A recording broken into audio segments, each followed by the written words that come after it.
2017 apple ആദ്യമായി നോച്ചോട് കൂടിയുള്ള ഒരു ഐഫോൺ ഇൻട്രൊഡ്യൂസ് ചെയ്യുന്നത്. അന്നു മുതൽ 2021 വരെ ധാരാളം വിമർശനങ്ങൾക്കും ചർച്ചകൾക്കും കളിയാക്കലുകൾക്കും ഇടയായിട്ടുള്ള അതേ നോച്ചോട് കൂടിയുള്ള ഐഫോണാണ് നമ്മൾ കണ്ടിട്ടുള്ളത്. എന്നാൽ 2022 ചരിത്രത്തിൽ ഇതുവരെ ഒരു പരിവേഷണം കണ്ടെത്താത്ത ഒരു ചെറിയ ദ്വീപുമായിട്ടാണ് ആപ്പിൾ എത്തിയത്. അതുവരെ പലരും വേസ്റ്റ് എന്ന് വിളിച്ച അതേ നോച്ച് യൂസേഴ്സിന് കൂടുതൽ ഉപകാരപ്പെടുന്ന രീതിയിൽ iOSന്റെ കോർ എലമെൻറ്റുകളുമായിട്ട് കൂട്ടിയിണക്കിയാണ് ആപ്പിൾ ഐഫോൺ 14 Pro എന്ന് പറയുന്ന സീരീസിലൂടെ നമുക്ക് ഇൻട്രൊഡ്യൂസ് ചെയ്ത ഡൈനാമിക് ഐലൻഡ്. അപ്പോൾ ഇന്നത്തെ ഈ ഒരു വീഡിയോയിലൂടെ കഴിഞ്ഞ ഒരു വർഷത്തെ ഐഫോൺ 14 Proയുടെ എൻ്റെ റിവ്യൂ ആണ് ഞാൻ നിങ്ങളുമായിട്ട് ഷെയർ ചെയ്യുന്നത്. So this is me Milan and welcome back. So ആദ്യം തന്നെ നമ്മൾ ബിൽഡ് ക്വാളിറ്റി എന്നാണ് തുടങ്ങുന്നത്. സോ 14 Proയുടെ ബിൽഡ് ക്വാളിറ്റിനെ പറ്റി പറയുമ്പോൾ നമ്മൾ കയ്യിൽ ഈ ഫോൺ ഹോൾഡ് ചെയ്യുമ്പം തീർച്ചയായിട്ടും അതിൻ്റെ ആ ഒരു വെയിറ്റ് അല്ലെങ്കിൽ അതിൻ്റെ ഹെവിനെസ് നമുക്ക് തീർച്ചയായിട്ടും അറിയാൻ സാധിക്കും. അത് അതിൻ്റെ ഒരു ഡൗൺ സൈഡ് തന്നെയാണ്. കാരണം 13 Proയുടെ റിവ്യൂവിൽ നമ്മൾ പറഞ്ഞൊരു കാര്യമാണ്, 13 Pro കുറച്ച് ഹെവി ആയിരുന്നു. എന്നാൽ അതിനേക്കാൾ കുറച്ചും കൂടെ ഹെവിയാണ്. ഏകദേശം 206 ഗ്രാമാണ് ഇതിൻ്റെ വെയിറ്റ് എന്ന് പറയുന്നത്. അതുകൊണ്ട് തന്നെ നമ്മൾ കയ്യിൽ അത് ഹോൾഡ് ചെയ്യുമ്പം നമുക്ക് അതിൻ്റെ ആ ഒരു വെയിറ്റ് തീർച്ചയായിട്ടും ഫീൽ ചെയ്യാൻ സാധിക്കും. എസ്പെഷ്യലി ഇതിൽ വന്നിരിക്കുന്ന ഇതിൻ്റെ ഷാസി എന്ന് പറയുന്നത് സ്റ്റെയിൻലെസ് സ്റ്റീലാണ്. അതും സർജിക്കൽ ഗ്രേഡ് സ്റ്റെയിൻലെസ് സ്റ്റീലാണ് ഇതിൽ ഉപയോഗിച്ചിരിക്കുന്നത്. അതുകൊണ്ട് തന്നെ ഡിവൈസ് അത്ര പെട്ടെന്നൊന്നും സ്ക്രാച്ച് ആവുന്നോ അല്ലെങ്കിൽ ഡെൻറ്റ് ആവുന്നോ ഉള്ള പേടി നമുക്ക് വേണ്ട. കഴിഞ്ഞ ഒരു വർഷത്തെ യൂസേജിനിടയിൽ ഞാനിത് ഈ ഒരു ഡിവൈസ് 2-3 തവണ വെള്ളത്തിൽ മുക്കേണ്ടതായിട്ട് വന്നിട്ടുണ്ട്. കാരണം അണ്ടർ വാട്ടർ വീഡിയോ ഷൂട്ട് ചെയ്യാൻ വേണ്ടി കംപ്ലീറ്റ്ലി ഇത് സബ്മേർജ് ചെയ്യേണ്ട വന്നിട്ടുണ്ട്. ഈവൻ ദോ വെള്ളത്തിൽ ഇത് കംപ്ലീറ്റ്ലി സബ്മേർജ് ചെയ്തിട്ട് പോലും ഇപ്പോഴും യാതൊരു തരത്തിലുള്ള ബുദ്ധിമുട്ടും ഇല്ലാതെ നമുക്ക് ഫോൺ അല്ലെങ്കിൽ ഡിവൈസ് യൂസ് ചെയ്യാൻ സാധിക്കുന്നുണ്ട്. പിന്നീട് പറയേണ്ട കാര്യമാണ് സ്ക്രാച്ചസ്. ഇതുവരെ ബോഡിയിൽ എവിടെയും ഡെൻറ്റോ സ്ക്രാച്ചസോ മാർക്കിങ്സോ ഒന്നും വന്നിട്ടില്ല. ആകെയുള്ളത് ഫ്രണ്ടിൽ മാത്രമാണ്. അതും നമ്മളുടെ ഡിസ്പ്ലേയിൽ. അതിൻ്റെ സ്ക്രാച്ചസ് എന്ന് പറയുന്നത് സ്ക്രീൻ പ്രൊട്ടക്ടറിലുള്ള സ്ക്രാച്ചസ് ആണ്. അത് ഒഴിച്ചു നിർത്തിയാൽ ഞാൻ കേസ് ഇല്ലാതെ പലതവണ ഡിവൈസ് ഉപയോഗിച്ചിട്ടുണ്ട്. പലതവണ എൻ്റെ കയ്യിൽ നിന്ന് താഴെ വീണിട്ടുണ്ട്. എന്നിട്ടും യാതൊരു കുഴപ്പമില്ല ഇതുവരെ. സോ അതുകൊണ്ട് തന്നെ ബിൽഡ് ക്വാളിറ്റിയുടെ കാര്യത്തിലേക്ക് വരുമ്പോൾ യാതൊരു തരത്തിലും നമ്മൾ കൺഫ്യൂഷൻ ആകേണ്ട കാര്യമില്ല 14 Pro സീരീസിൻ്റെ കാര്യത്തിലേക്ക് വരുമ്പോൾ. ഇതിലെ രണ്ടാമത്തെ പോയിന്റാണ് ഡിസ്പ്ലേ. ഡിസ്പ്ലേയുടെ കാര്യത്തിലേക്ക് വരുമ്പം ഞാൻ പ്രീവിയസ്ലി യൂസ് ചെയ്തുകൊണ്ടിരുന്ന ഡിവൈസ് എന്ന് പറയുന്നത് 13 Pro ആണ്.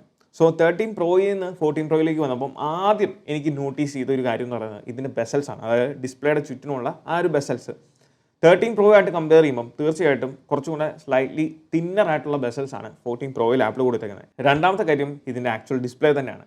6.1 ഇഞ്ചുള്ള 460 ppi റെസൊല്യൂഷൻ പ്രൊവൈഡ് ചെയ്യുന്നതായിട്ടുള്ള സൂപ്പർ റെഗ്ന XDR ഡിസ്പ്ലേ ആണ് ആപ്പിൾ ഇതിൽ പ്രൊവൈഡ് ചെയ്തേക്കുന്നത്. പ്ലസ് ഇതിലെ പ്രൊമോഷൻ കഴിഞ്ഞ 2 സീരീസിൽ അല്ലെങ്കിൽ ജനറേഷൻ ഓഫ് ഐഫോൺസിൽ നമുക്ക് പ്രൊമോഷൻ ഉണ്ട്. അതായത് 120 Hz റീഫ്രഷ് റേറ്റ് 13 Proയിലും ഉണ്ടായിരുന്നു. നമുക്ക് 14 Pro സീരീസിലേക്ക് വന്നപ്പോഴും അത് ലഭിച്ചു. എന്നാൽ ഈ ഒരു 14 Proയെ 13 Proയിൽ നിന്ന് വ്യത്യസ്തമാക്കുന്നത് ഇതിൻ്റെ AOD ആണ്. അതായത് ഓൾവേസ് ഓൺ ഡിസ്പ്ലേ. കാരണം 13 Proയിൽ നമുക്കറിയാം അതിൻ്റെ റീഫ്രഷ് റേറ്റ് എന്ന് പറയുന്നത് 10 Hz to 120 Hz ആയിരുന്നു. എന്നാൽ 14 Proയിലേക്ക് വന്നപ്പം അത് 1 Hz to 120 Hzലേക്ക് ആപ്പിൾ അത് മാറ്റി. അതുകൊണ്ടാണ് നമുക്ക് ഓൾവേസ് ഓൺ ഡിസ്പ്ലേ എന്ന് പറയുന്ന ആ ഒരു ഫീച്ചർ 14 Proയ്ക്ക് മാത്രമായിട്ട് എക്സ്ക്ലൂസീവ് ആയത്. പിന്നീട് ഈ ഒരു ഫോണിൽ കൊണ്ടുവന്ന വലിയൊരു ഡിസ്പ്ലേ ഇംപ്രൂവ്മെൻറ്റ്സ് ആണ് ഇതിൻ്റെ നോ ഓട്ടോ ഡിം എന്ന് പറയുന്നത്. അതായത് ഇതിന് മുന്നേ നിങ്ങൾ ഐഫോൺ യൂസ് ചെയ്തിട്ടുണ്ടെങ്കിൽ ഇതിന് മുന്നേ ഉള്ള 13 സീരീസിൽ പോലും ഞാൻ കണ്ടിട്ടുള്ളൊരു മേജർ ഇഷ്യൂ ആയിരുന്നു. നമ്മൾ ഡിവൈസ് ഓവർ ഹീറ്റ് ആവുകയാണെങ്കിൽ പെട്ടെന്ന് ഡിസ്പ്ലേ ഡിം ആവും. അതായത് നമ്മുടെ ഡിവൈസ് യൂസേജ് കൊണ്ടോ അല്ലെങ്കിൽ നമ്മൾ നിൽക്കുന്ന ആ ഒരു ടെമ്പറേച്ചറും കാര്യങ്ങളൊക്കെ ബേസ് ചെയ്തിട്ട് നമ്മുടെ ഡിവൈസ് ചൂടാവുകയാണെങ്കിൽ എല്ലാ ഡിവൈസുകളും എല്ലാ ഐഫോണുകളും കാണിച്ചുകൊണ്ടിരുന്ന ഒരു ബിഹേവിയറാണ് ഡിവൈസിൻ്റെ ഡിസ്പ്ലേ അങ്ങ് ഡിമ്മാക്കി കളയും. നമ്മൾ എത്ര ബ്രൈറ്റ്നസ് കൂട്ടിയാലും അതിൻ്റെ ബ്രൈറ്റ്നസ് കൂടത്തില്ല. അത് ചൂട് കുറയുന്നവരെ ആ ഒരു ഡിവൈസിൻ്റെ ടെമ്പറേച്ചർ കുറയുന്നവരെ ആ ഡിസ്പ്ലേ അങ്ങനെ ഡിമ്മായിരിക്കും. എന്നാൽ ഈ ഒരു പ്രോബ്ലം ഞാൻ ഈ ഒരു ഡിവൈസ് ഉപയോഗിച്ചിട്ട് കണ്ടിട്ടേയില്ല. വളരെ ബ്രൈറ്റ് ആയിട്ട് തന്നെ എത്രയാണോ ആപ്പിൾ പ്രൊവൈഡ് ചെയ്തത്, അതായത് ആപ്പിൾ പ്രൊവൈഡ് ചെയ്യുന്ന ഇതിൻ്റെ നോർമൽ ബ്രൈറ്റ്നസ് എന്ന് പറയുന്നത് 1600 nits ആണ്. അതോടൊപ്പം തന്നെ ഇതിൻ്റെ പീക്ക് ബ്രൈറ്റ്നസ്, അതായത് ഔട്ട് സൈഡിൽ വെളിയിൽ നമ്മളിത് ഓട്ടോ ബ്രൈറ്റ്നസ് ഇട്ടാണ് യൂസ് ചെയ്യുന്നതെങ്കിൽ ഇതിൻ്റെ പീക്ക് ബ്രൈറ്റ്നസ് എന്ന് പറയുന്നത് 2000 nits ആണ്. 2000 nitsൽ വളരെ ക്രിസ്റ്റൽ ക്ലിയർ ആയിട്ട് തന്നെ നമുക്ക് വെളിയിൽ ഇത് ഉപയോഗിക്കാൻ സാധിക്കും. ഞാൻ ഈ ഒരു വീഡിയോയുടെ തുടക്കത്തിൽ പറഞ്ഞൊരു കാര്യമാണ്, കുറേയധികം വിമർശനങ്ങൾ നേരിട്ട ഒരു ഐക്കോണിക് ആയിട്ടുള്ള ഒരു ഐറ്റം ആയിരുന്നു ഐഫോൺ സീരീസിലെ നോച്ച് എന്ന് പറയുന്നത്. ആ ഒരു നോച്ചിനെ യൂസേഴ്സിന് കുറച്ചും കൂടി ഇമ്പാക്ട്ഫുൾ ആയിട്ടുള്ള രീതിയിൽ അല്ലെങ്കിൽ യൂസ്ഫുൾ ആയിട്ടുള്ള രീതിയിൽ ആപ്പിൾ ഇൻട്രൊഡ്യൂസ് ചെയ്ത അല്ലെങ്കിൽ മാറ്റം കൊണ്ടുവന്ന ഒരു കാര്യമാണ് ഡൈനാമിക് ഐലൻഡ് എന്ന് പറയുന്നത്. സോ ഈ ഒരു ഡൈനാമിക് ഐലൻഡിൻ്റെ കാര്യത്തിലേക്ക് വരുമ്പം ഇതുവരെ ഞാൻ യൂസ് ചെയ്തിട്ട് നമുക്കൊരു കണ്ടന്റ് കാണുമ്പം ആ ഒരു ഇപ്പോൾ യൂട്യൂബിലൊക്കെയാണ് നമ്മൾ വീഡിയോ കാണുന്നതെങ്കിൽ കുറച്ച് നമുക്ക് സ്പേസ് അവിടെ തള്ളി നിൽക്കും, പ്രൊജക്റ്റ് ചെയ്ത് വെളിയിലേക്ക് നിൽക്കും എന്നുള്ള ഒഴിച്ച് നിർത്തിയാൽ വേറെ ഒരു പ്രോബ്ലംസും ഈ ഒരു ഡൈനാമിക് ഐലൻഡ് വെച്ച് എനിക്കുണ്ടായിട്ടില്ല. അത് ഇതിനോടുള്ള ഇഷ്ടം കൊണ്ടോ അല്ലെങ്കിൽ ഞാനൊരു ആപ്പിൾ ഫാൻ ബോയ് ആയതുകൊണ്ടോ ഞാൻ പറയുമല്ല. ഇതുവരെ അതൊരു ഡിസ്റ്റർബൻസ് ആയിട്ട് എനിക്ക് ഫീൽ ചെയ്തിട്ടില്ല. ആൻഡ് ഡൈനാമിക് ഐലൻഡിനെ പറ്റി പറയുമ്പോൾ വെറുതെ ഒരു നോച്ച് കട്ടൗട്ടായിട്ട് ആപ്പിൾ അവിടെ കൊടുത്തതല്ല, നമുക്ക് യൂസേഴ്സിന് വളരെയധികം ഉപകാരപ്പെടുന്ന രീതിയിൽ നമുക്ക് പല ആപ്ലിക്കേഷൻ്റെയും പല സ്കോറുകളുടെയും പല അപ്ഡേറ്റുകളും നമുക്ക് ആ ഒരു ഡൈനാമിക് കാലണ്ടറിൽ ലഭിക്കുന്നതാണ്. ഇനി ഇതിൽ മൂന്നാമത്തെ കാര്യമാണ് ഇതിൻ്റെ ബാറ്ററിയുടെ കാര്യത്തിലേക്ക് വരുമ്പം കഴിഞ്ഞ ഒരു വർഷത്തെ യൂസേജിൽ ആദ്യത്തെ 6 മാസം ബാറ്ററി ഹെൽത്തിൻ്റെ കാര്യമാണ് ആദ്യം തന്നെ പറയേണ്ടത്. കാരണം ആദ്യത്തെ 6 മാസത്തേക്ക് യാതൊരു പ്രോബ്ലവും ഇല്ല, 100% തന്നെയായിരുന്നു ഇതിൻ്റെ ബാറ്ററി ഹെൽത്ത് ഉണ്ടായത്. എന്നാൽ ഇപ്പോൾ ഒരു വർഷം അടുക്കാറായി. ഈ ഒരു വർഷം കൊണ്ട് ഇപ്പോഴത്തെ എൻ്റെ ബാറ്ററി ഹെൽത്ത് ഞാൻ ജസ്റ്റ് കാണിച്ചു തരാം. 88% ആണ്. കഴിഞ്ഞ ഒരു വർഷം കൊണ്ട് ഇത്രയധികം ബാറ്ററി ഹെൽത്ത് ഡീഗ്രേഡഡ് ആയിട്ടുള്ള ഒരു ഐഫോൺ പോലും ഞാൻ ഇതുവരെ യൂസ് ചെയ്തില്ല. ഇത് എൻ്റെ മാത്രം പ്രോബ്ലം അല്ല, ധാരാളം iPhone 14 pro max users complaint ചെയ്തിട്ടുള്ള അല്ലെങ്കിൽ റിപ്പോർട്ട് ചെയ്തിട്ടുള്ള ഒരു കാര്യമാണ് ഈ ഒരു പ്രോബ്ലം. ഇപ്പം iPhone 13 പ്രോയുമായിട്ട് നമ്മൾ കമ്പയർ ചെയ്യുമ്പോൾ ഇപ്പോൾ 2 വർഷം ആകാറായി, ഓൾമോസ്റ്റ് 2 years ആകാറായി 13 പ്രോ. അതിൻ്റെ ബാറ്ററി ഹെൽത്ത് എന്ന് പറയുന്നത് 87-86% ഉണ്ട്. സോ അതാണ് ഇതിൽ വന്നേക്കുന്ന ഒരു നെഗറ്റീവ് എന്ന് പറയുന്നത്. ബാറ്ററി ബാക്കപ്പിൻ്റെ കാര്യത്തിലേക്ക് വരുമ്പോൾ നോ പ്രോബ്ലം. എനിക്കൊരു 1 day ഓൾമോസ്റ്റ് 1 day എനിക്ക് ലഭിക്കാനുള്ളൂ. സോ ഇവിടെ ഈ ഒരു 1 day എന്നുകൊണ്ട് ഞാൻ ഉദ്ദേശിക്കുന്നത്, ഞാൻ എപ്പോഴാണോ ചാർജ് ചെയ്യുന്നത് ഡിസ്കണക്ട് ചെയ്ത് ഇത് യൂസ് ചെയ്യാൻ തുടങ്ങുന്നത്, അതിനുശേഷം ഞാൻ പിന്നെ ചാർജ് ചെയ്യാറില്ല. പിന്നീട് ഇത് ചാർജ് ചെയ്യുന്നത് ചിലപ്പോൾ ഒരു 8:30 അല്ലെങ്കിൽ 9:30 ചിലപ്പോൾ 10 ഒക്കെ ആകുമ്പോൾ ആയിരിക്കും ചാർജ് ചെയ്യുന്നത്. അത് ഡിപ്പെൻഡിങ് ഓൺ നമ്മളുടെ ഓരോ ദിവസത്തെയും ആക്ടിവിറ്റീസിനെയും യൂസേജിനെയൊക്കെ ഡിപ്പെൻഡ് ചെയ്തിരിക്കും. Anyway at the end of the day എങ്ങനെ നോക്കിയാലും ഒരു 9 to 10 PM ആ ഒരു ടൈം റേഞ്ചിൽ നോക്കുകയാണെന്നുണ്ടെങ്കിൽ തീർച്ചയായിട്ടും ഇതിനകത്തൊരു ഓൾമോസ്റ്റ് എങ്ങനെ പോയാലും ഒരു 22% to 18% ബാറ്ററി തീർച്ചയായിട്ടും കാണാൻ സാധിക്കുന്നതാണ്. സോ ഓവറോൾ ബാറ്ററിയുടെ കാര്യത്തിലേക്ക് വരുമ്പോൾ 100% സാറ്റിസ്ഫൈഡ് ആണ്.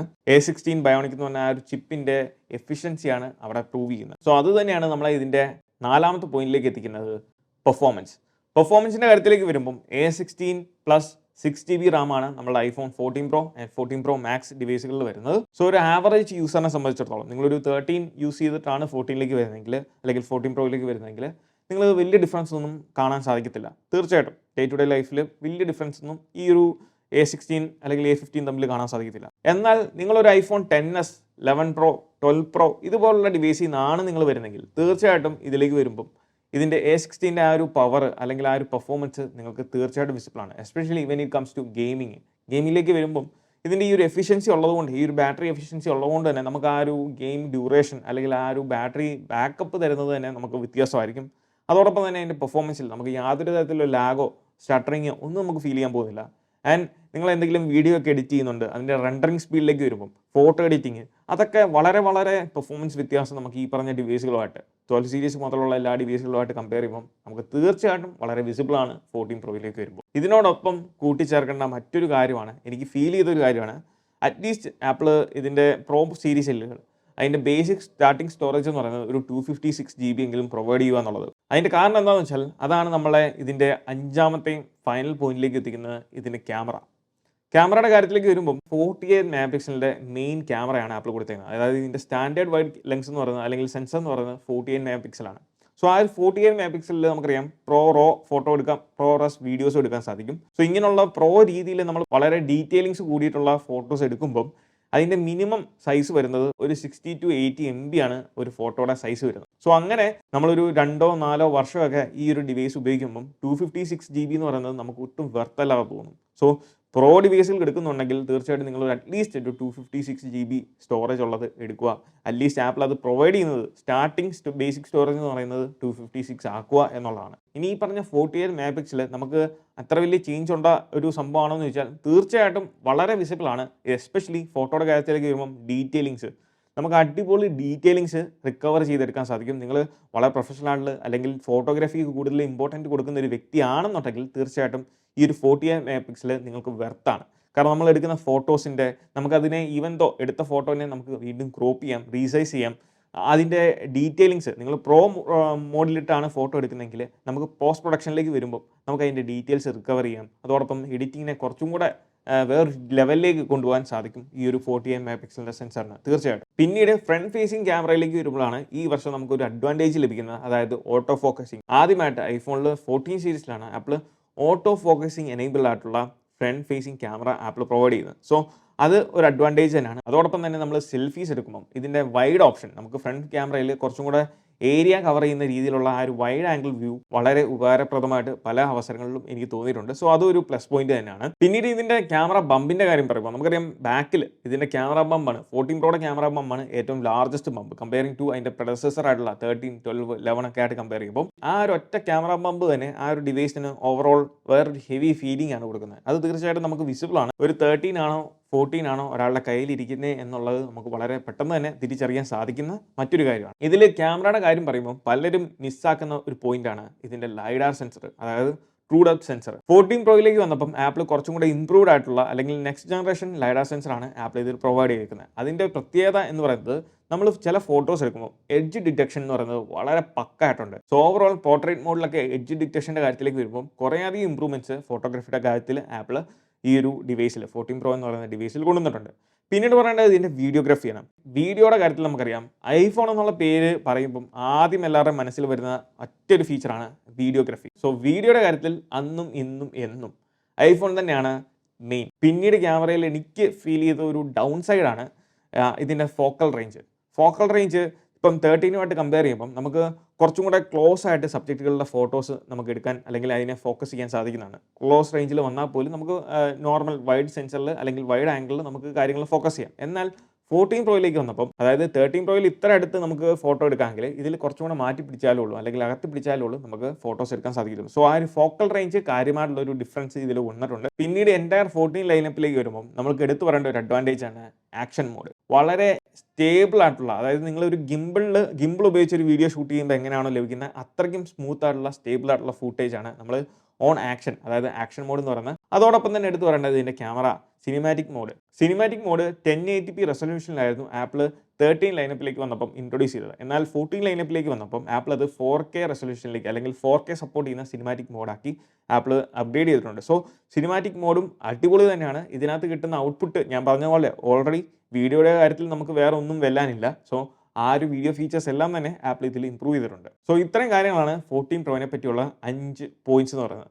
ഇനി ഇതിൻ്റെ ഓവർവ്യൂ പറയുവാണെങ്കിൽ, സോ ഓവറോൾ നോക്കുവാണെങ്കിൽ ഈ ഒരു ഡിവൈസ് നിങ്ങളൊരു 13 യൂസർ ആണെങ്കിൽ ഞാൻ ഒരിക്കലും പറയത്തില്ല 14ലേക്ക് അപ്ഗ്രേഡ് ചെയ്യാൻ. കാരണം 14 13 തമ്മിൽ എനിക്ക് അത്ര വലിയ ഡിഫറൻസ് പേഴ്സണലി എനിക്ക് ഫീൽ ചെയ്തിട്ടില്ല. ആകെ ഈ പറഞ്ഞ കുറച്ച് വ്യത്യാസങ്ങൾ, ഡൈനാമിക് ആരൻറ്റ് അത് നിങ്ങൾക്ക് താല്പര്യമുണ്ടെങ്കിൽ, അതോടൊപ്പം ഓൾവേസ് ഓൺ ഡിസ്പ്ലേ എന്ന് പറയുന്ന ഫീച്ചർ താല്പര്യമുണ്ടെങ്കിൽ, ആൻഡ് ഈ പറഞ്ഞ പോലെ ഫോട്ടോഗ്രാഫിക്കൊക്കെ നിങ്ങൾ കൂടുതൽ പ്രാധാന്യം കൊടുക്കുന്നുണ്ടെങ്കിൽ മാത്രം നിങ്ങൾ 13 നിന്ന് 14ലേക്ക് അപ്ഗ്രേഡ് ചെയ്താൽ മാത്രം മതി. എന്നാൽ നിങ്ങളൊരു ഓൾഡർ ഡിവൈസുകൾ, നിങ്ങളൊരു 10s 11 12 ഒക്കെയാണ് യൂസ് ചെയ്യുന്നതെങ്കിൽ തീർച്ചയായിട്ടും 14 പ്രോ എന്ന് പറയുന്ന അപ്ഗ്രേഡ് വെർത്ത് ആയിട്ടുള്ള ഒരു അപ്ഗ്രേഡ് തന്നെയാണ്. കാരണം അത്രയും വലിയ ഇമ്പ്രൂവ്മെൻറ്റ്സ് ക്യാമറയുടെ കാര്യത്തിലും പെർഫോമൻസിൻ്റെ കാര്യത്തിലും ഓവറോൾ ഒരു യൂസേജിൻ്റെ കാര്യത്തിൽ നമ്മൾ ആസ് ആൻ iOS യൂസർ അല്ലെങ്കിൽ ഐഫോൺ യൂസർ എന്നുള്ള കാര്യത്തിൽ നിങ്ങൾ വലിയൊരു അപ്ഗ്രേഡ്, ഒരു സ്റ്റെപ്പ് ആണ് തീർച്ചയായിട്ടും നിങ്ങൾ ചെയ്യുന്നത്. ആ ഒരു കാര്യത്തിൽ യാതൊരു സംശയമില്ല. ആൻഡ് ഫൈനലി ഇതിൻ്റെ പ്രൈസ് റിഡക്ഷൻ. നിങ്ങളൊരു iPhone 14 പ്രോ അല്ലെങ്കിൽ 14 ലൈനപ്പിൽ ഏതെങ്കിലും ഡിവൈസ് വാങ്ങാനുള്ളവരാണ്, വെയിറ്റ് ചെയ്യുന്നവരാണെന്നുണ്ടെങ്കിൽ ജസ്റ്റ് കുറച്ചും കൂടെ വെയിറ്റ് ചെയ്യുക. 22-ാം തീയതി, ഈ മാസം 22-ാം തീയതി വരെ ഒന്ന് വെയിറ്റ് ചെയ്യുക. കാരണം നമുക്ക് വലിയൊരു പ്രൈസ് റിഡക്ഷൻ 15 ലൈനപ്പ് വരുന്നതുകൊണ്ട് ഓൾറെഡി ഡിവൈസുകൾക്ക് സംഭവിക്കുന്നുണ്ട്. അതോടൊപ്പം തന്നെ 14 പ്രോ മാക്സ് ഡിവൈസുകൾക്കും നല്ലൊരു പ്രൈസ് റിഡക്ഷൻ താമസിക്കാതെ ഈ ഒരു 15 റിലീസ് ചെയ്യുന്ന ശേഷം നമുക്കുണ്ടാകും. സോ അതുവരെ ഒന്ന് വെയിറ്റ് ചെയ്യുക. അതുകൊണ്ട് തന്നെ അത്രയും ബെറ്റർ ആയിട്ടുള്ള ഒരു പ്രൈസിൽ നിങ്ങൾക്ക് ഈ നല്ല ഡിവൈസ് വാങ്ങാൻ സാധിക്കുന്നതാണ്. അപ്പോൾ ഈ ഒരു വീഡിയോ നിങ്ങൾക്ക് ഇഷ്ടമായെന്ന് വിചാരിക്കുന്നു. ഈ വീഡിയോ ഇഷ്ടമായാൽ തീർച്ചയായിട്ടും പോയി നമ്മൾ ലൈക്ക് ബട്ടൺ സ്മാഷ് ചെയ്യുക. Once again this is me Milan. Catch you next video. Till then piece.